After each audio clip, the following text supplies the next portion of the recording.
Okay, guys, so let's go ahead and talk about the first one. So on the first graph, we're going to talk about how many zeros they are. Remember, zeros are the same thing as x-intercept. So if you look here, it's where the graph is touching your x-axis. So again, for you color code people, it's where the green is touching your blue line, and that is going to be right here. So it has 1, 0, so it has one x-intercept. So if we're taking that same concept and here, how many solutions are there? Same thing. It's how many times is your graph touching your x-axis, Well, this one is never touching, so we're going to say, we're going to say no solution because there are none, okay? And then here, same concept, how many roots are there? So again, same thing. That's just a synonym for x-intercept. And so you have, again, for my color code folks, it's where your green line is touching your blue line.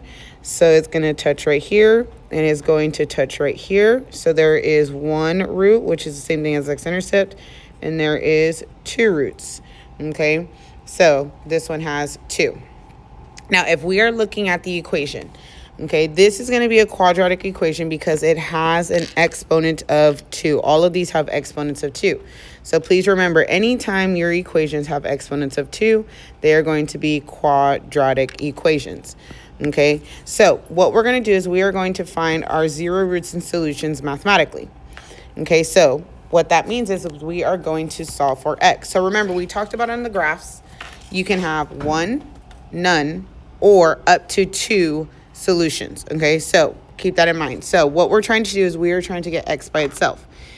Now, for some people, it helps to draw this line, so I'm going to draw it in the event it does help you. If it doesn't, then please don't, so that way you know how to move it. So here, okay, what we're going to do is on the same side of the equal sign of the x squared, which is going to be the 2. Okay, so I need to move it. So the inverse of positive 2 is negative 2, and I'm going to do that to both sides. Okay, so this is going to cancel out. 14 minus 2 is 12, and this is x squared. The way to cancel out the squared is you're going to do the square root. That is the only way to cancel out the squared. So remember, because it can have up to 2 solutions, we're going to say x is equal to plus or minus the square root of 12. And we say plus or minus because it can have up to 2 solutions. And again, so basically there's more, like for example here, there's a positive and there's a negative. So what this is this is the exact answer, okay? What we're going to do is we are going to get an approximate. So if you were to go to your calculator and you were to do the square root of 12 in your calculator, you would get x equals, same thing, plus or minus 3.464. I always tell you, my students, to make sure that we are doing 3 decimal points, and this is going to be your approximate answer. Okay, so if we're taking that same concept for D as in David, right? So this one, I'm not going to draw that line just so that way you can see both ways. You're going to move the 4, so that's going to cancel. And this is going to give you 15 equals x squared. Same thing, the way to cancel it is to do the square root. And because you did the square root, you have x equals plus or minus the square root of 15. And again, this is going to be your exact answer.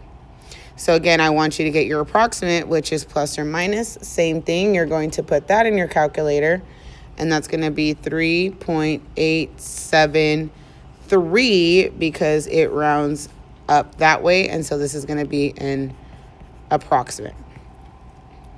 Okay, now B as in boy is going to be easy because there's nothing to move around. You just simply have to do the square root to cancel out the squared.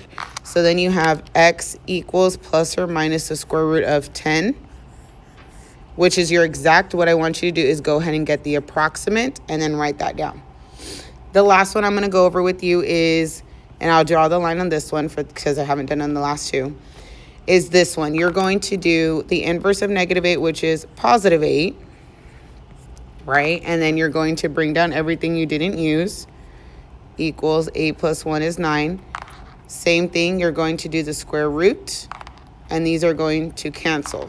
So then you have x equals plus or minus. Well, the square root of 9 is 3 because 3 times 3 is 9. And that would be your final answer.